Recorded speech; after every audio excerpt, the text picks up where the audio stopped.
Okay, on you guys. Go ahead when you're ready. Alrighty, how's it going, everybody? We're TGI Fridays, Fair Days. This is the team. And so, just as a little background for everybody, at the beginning of the semester, we were presented with this idea that involved two drones. And so, initially, the two drones caught our eye, but we learned a little bit more about the project, and we became extremely intrigued. And so, this diagram here kind of shows the representation of what we were tasked to do.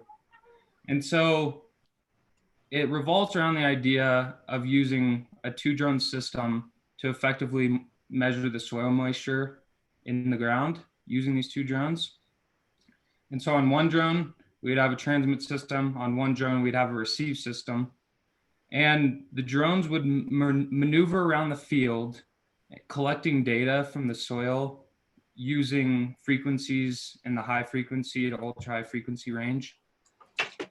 And what's unique about operating at these low frequencies is it allowed us to penetrate into the ground further than projects in the past.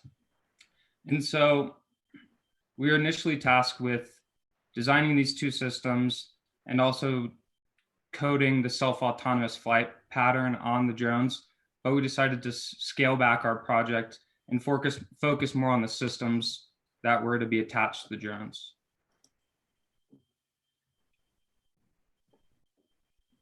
And so this is a simple diagram of the sort of math that would be used.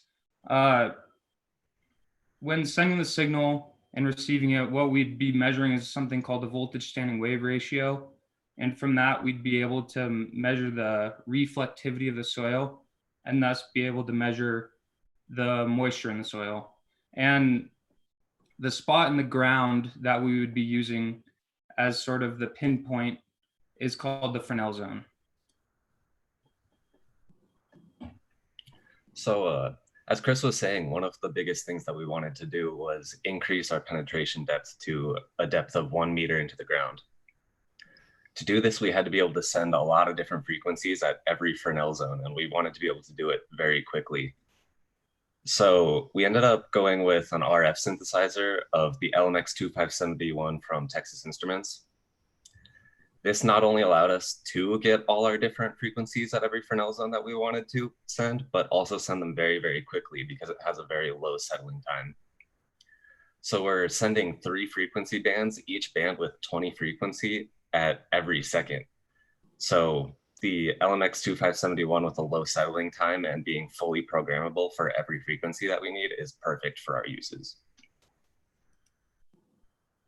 All right, the next big part of our transmit system was going to be the GPS chip and the SD card. The GPS chip that we went with was the Neo M8N. We chose that one because it's a very widely used chip with a pretty good resolution of about 2 meters. So what we will do, and then we chose the SD card to be 256 gigabytes because that'll be just enough data for us to use in our post-processing. So the way it works is we're using the GPS to synchronize both of our systems. It outputs a 1 pulse per second that's synchronized from each satellite. That'll be used on the TX and the RX system. And each time that we change the frequency band or the frequency that we're transmitting, we will pull the GPS and store our data that we will later use for our post-processing. So in order to receive the frequencies that were transmitted, we set up a whole receive system. And so the main brains of the system was the Raspberry Pi, and attached to this, we used a software-defined radio, which is the RTL SDR specifically. And that was connected to our disc cone antenna so that we could receive the frequencies that we were wanting to receive. And so the frequency would come in through the antenna, through the SDR, and then they would be processed in GNU Radio, which is a software running on the Raspberry Pi. So in GNU Radio, this block diagram that we have showing here is responsible for filtering the output from the SDR. And so in it, we can tune the SDR to the frequency that we're wanting to receive. So in this diagram, we have it set to 30 megahertz. And we can specify all the variables like sample rate. And it basically takes the down converted signal through a complex to real block. That's just so that it can be output into a wave file sync. And that just makes it so that it's formatted correctly for post-processing. And so once all of the data is stored in the wave file, it's able to be transferred into a external USB drive that's then put into a user computer that can run a MATLAB script that processes it. And so the other thing that we did just to ensure that we're receiving the same frequency is to have these frequency sinks and time sinks down on the bottom of the same signal that's being transferred to the wave file, just to verify and plot in GNU radio that we're receiving the correct frequency.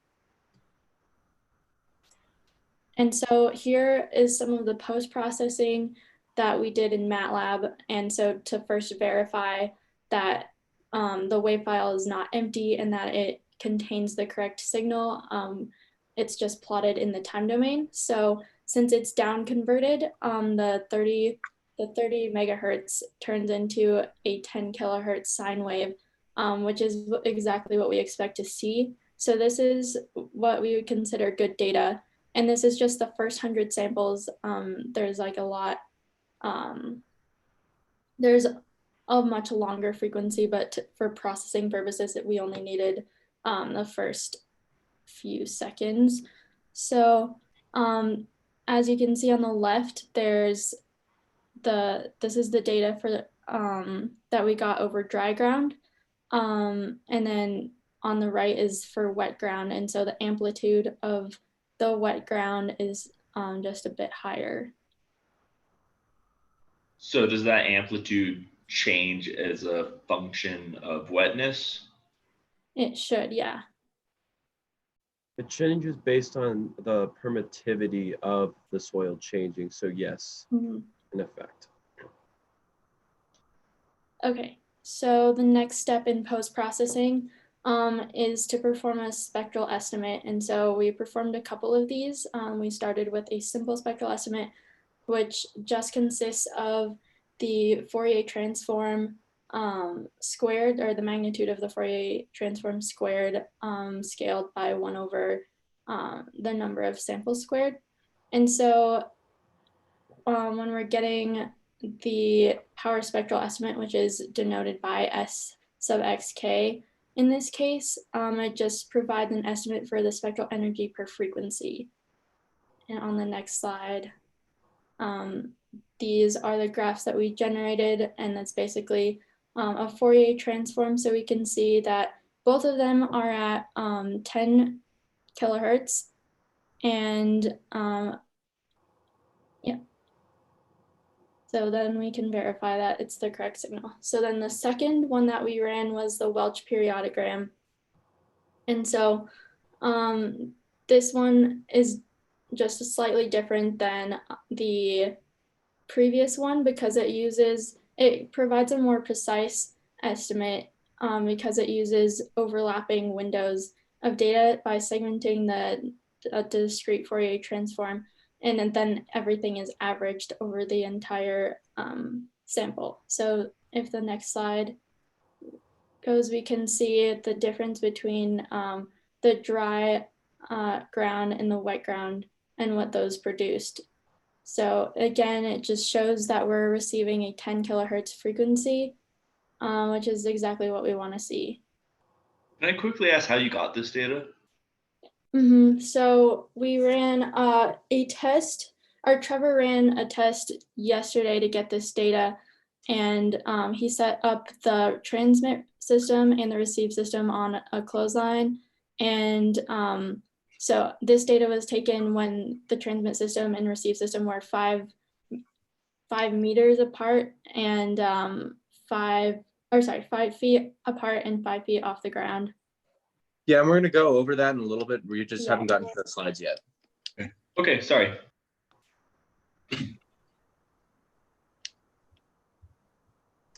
So this is actually our antenna design. On the left here, we have what our antenna was in HFSS. We went with a disc cone based antenna, and this was just so that we could get the large bandwidth that we desired, but also get the vertical polarization.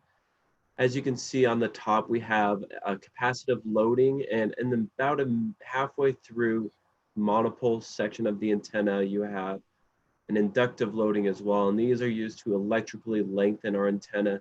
And as you can see on our right, we have our physical antenna. It's the other way around, but the point is still there, that we have the capacitive loading at the very bottom, and we've got our inductive loading as well. And yeah, this was initially simulated in HFSS, and this allowed us to save us a lot of time in creating our actual antennas. So then we actually had to do some antenna testing. The first step was to actually set this up and get an S11 or a reflection coefficient measurement. And this is to make sure that not all the power is simply transmitting back. As you can see on our upper right corner, we have Trevor holding one of the antennas using a very long pole. This is connected to a VNA. And comparing our S11 plot in HFSS versus our S11 in our VNA, you can clearly see some resemblance of antennas that are not simply reflecting back at the base. All right, so our budget is here. Our total budget at the start was just above $2,000. The slide isn't quite updated. We have not spent $1 million. Our total budget now of what we've spent is just around $1,600. We have just been waiting for the confirmation of some of the little parts that we have ordered recently, and all of our funding has been come from NOAA and CET. Okay, so the final testing, I actually did all this outside in my backyard. And so you can see I hung a clothesline between two trees, and the trees were about 75 meters apart, or 75 feet apart, sorry.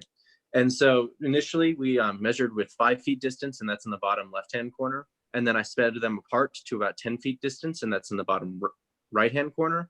And I also varied the water density between the two antennas for each of the measurements. And so I had a measurement of 5 feet and a measurement at 10 feet, both with water and without water. And so we were able to get 4 different kind of fields of measurement, and we were able to see the differences. And so we looked at, in the post-processing earlier, just the 5 meter separation with the difference in soil density. Really quickly, whoever has this PowerPoint presentation, oh, perfect. Never mind. Great, yeah, thank you. So this is just a little bit closer view of everything. So on the bottom left-hand corner, that's our receiver system, and it's hooked up, and we have a battery connected, and they're all connected on pulleys. And then on the right, 2 pictures are both the transmitter system. And on that one, we had to insulate it with just a piece of parchment paper so it didn't short the board out. And both of them had their own external battery supplies, and they're both connected through our antennas, and they were both transmitting and receiving data throughout the entire simulation. So essentially, as of now, we have a fully functioning GPS chip, LMX 2571, and vertical antenna on the transmit system. And also on the RX system, the GNU radio is working just as expected, able to down convert the frequencies and store them. And then also able to transfer this data into MATLAB. However, before the shutdown, we wanted a fully functioning GPS, LMX 2571 antenna, and an SD card. So the only thing right now that we don't have fully working on the transmit system is the SD card. And then the MATLAB code for the post-processing of the location and time data. And then on the RX system, the GPS chip is not quite working yet. And then we haven't tried receiving a whole bandwidth of frequencies. And then last but not least, the most important thing is generating some MATLAB code to fully calculate the VISWAR and then we'd be able to calculate the reflectivity of the soil. And that is it. Could you guys All go right. over briefly what your takeaways were from the project? You know, what you learned that you didn't know a year ago? So I think probably the main thing that we all learned is just how much longer things take to develop than we thought they would at the beginning of the semester. So it really caused us to step back the scope of the project. And yeah, that's the biggest thing I took away. I think the biggest thing I learned is just how exactly the design process works and how it never really works how you expect it to. And how you should always plan on revision, doing more research at every point, revising how you're going to do things and always trying to figure out the best way to move forward. Yeah, I agree. I think one of the most important things also is realizing how important it is to plan things in the beginning. Like the documentation seemed kind of cumbersome at first, but ended up really helping us determine the scope of our project in the end and make these adjustments as we needed to. I think another thing that we learned was that we have to make sure we always are communicating with each other, because some of the stuff that one part of the team might be working on could impact what another team's working on. So all teams within the overarching team have to make sure to communicate that something within one team might impact what the other team is working on. For example, the antennas only transmit for certain frequencies. So I have to make sure I communicate with the software side of the team and let them know, don't do any code for certain frequency bands. Mm-hmm. Okay, so quickly before we have to kick you guys out, what do these scope alterations mean for your final product viability? So I think that 4 of us have committed to continue working on the project through the summer. We've already talked with Gashevsky about continuing everything, and all of us want to see this thing fully functioning and eventually up in the air. That's cool.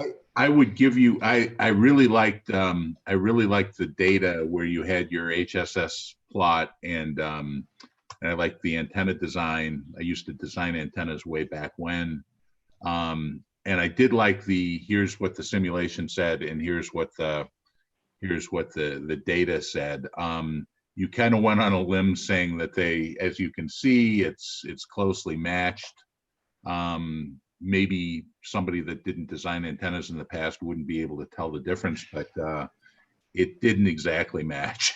So yeah, that was actually something that can easily be explained by, we didn't have access. So one of the things that we didn't have access to was the ability to test the inductance. As I mentioned, we used inductive loading to lengthen our antenna. We had a nominal value for that inductor that is halfway up the middle, and the value that we ended up using for our actual test was probably more around 612 nanohenries, when the nominal value is more around 626, 630. And Okay. so if we could have actually tuned those inductors, I think that we would have been transmitting much better. If we had access to all the tools on campus, we could have made this antenna look a lot closer to what we had in simulation. So yeah, good eye on that one for sure. Yeah. And then another thing to note is that in the simulation, the bandwidth is actually a lot larger than what we used in the in the actual VNA measurements. The bandwidth is a lot larger than the simulation. So we actually went up to a gigahertz in the VNA, whereas we were only going up to 600 megahertz in the simulation.